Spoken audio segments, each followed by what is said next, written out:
président des Patriotes, Florian Philippot. Ça, c'est votre droit si vous voulez. S'il vous plaît, arrêtez là, c'est un chiant. Florian Philippot, là, président des Patriotes. Vous avez pris des petites notes, Florian.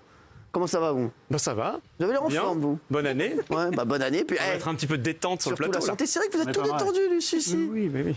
Qu'est-ce qu'il a fait là pour le jour de l'an? Moi? Ouais. Bah un truc sympa. Ouais. Avec des amis. Tranquille, quoi. Tranquille. Alors, hier, vous avez vu Géraldine Maillet? Pardon? Vous avez vu Géraldine Maillet? J'ai vu les extraits, en tout cas. Oui, arrêtez avec les extraits. Oui, quand même. Alors, qu'est-ce que vous dites? Ben, je trouve ça... D'abord, ce serait bien que vous vous excusiez, plutôt que d'essayer de vous raccrocher aux branches. Vous devez vous excuser, vous n'avez pas vu l'émission dont on parle? Non. C'est une accusation moins grave que celle que je vous fais. Vous avez accusé Moi, des je gens... Moi, traité de pauvre idiote, déjà. Des gens qui... ont manifesté pour leurs droits, pour les libertés, certains pour juste leur boulot. Je vous rappelle qu'il y a eu des infirmières, des pompiers, des gens qui vous soignent, qui n'ont pas eu de boulot et de rémunération pendant des mois et des mois. Moi, j'ai fait 100 manifestations. J'en ai organisé 100 au niveau national. Oui, je sais, vous étiez très... pour les libertés, anti-pass, contre le confinement, etc. Et pour les suspendus. Et aujourd'hui, pour la vérité sur les effets secondaires, parce que ça, c'est le grand débat, et vous ne pourrez pas non plus y échapper. Et c'est aussi vis-à-vis de ces gens-là qu'il va falloir que vous présentiez... C'est ça que je veux parler, voilà, bravo. Il va falloir vous présenter vos excuses aussi aux victimes aujourd'hui, qui ne peuvent plus marcher, qui sont, pour certaines, malheureusement, parties, décédées d'AVC, de crise cardiaque, etc., de cancer fulgurant. Et non, ces manifestations étaient très belles, parce qu'il y avait ce qu'il y a de plus beau dans l'humanité, c'est-à-dire la défense de valeurs très chères, comme la santé, la liberté, l'humanité, le refus d'apartheid, comme le pass, parce que le pass, moi, vous ne me le vendrez pas. Écoutez, c'est pas possible. Vous me le vendrez pas, le pass. Laissez finir les gens, là. Monsieur Nolot, sont les mêmes méthodes. On appuie sur un petit bouton et on a des bulons qui sortent, quoi. C'est vous, les bulons, arrêtez. Oui.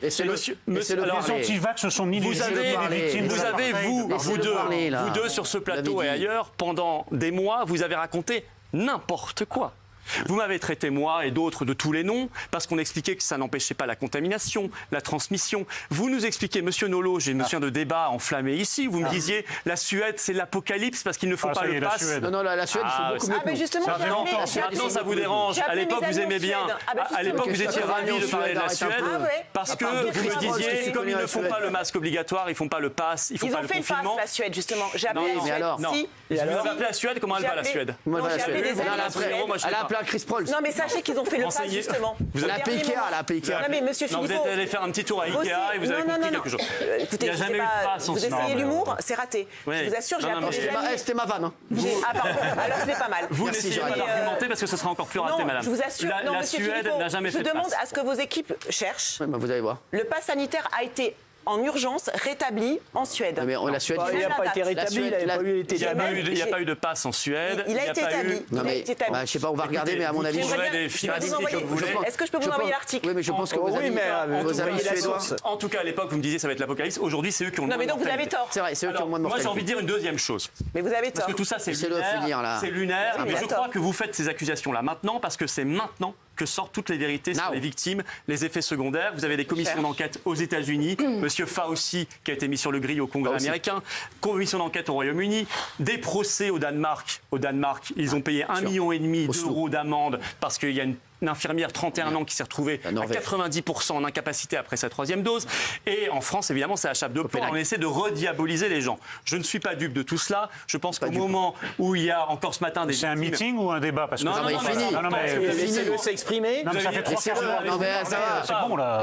Il peut finir. Vous répondre ou pas? Vous allez lui répondre. Face au nombre de cas en Europe, la Suède se résout à instaurer un pass vaccinal. Monsieur Philippot, il va falloir bosser quand même. Non, madame. Alors, on va se retrouver dans un instant. Il y a Patrice Rosen aussi qui va venir nous rejoindre. On peut vous débuter très facilement parce que vous prenez un extrait d'un truc, il faut regarder les conditions, etc. Moi, je vous dis... On se retrouve dans un instant avec Béatrice Rosen.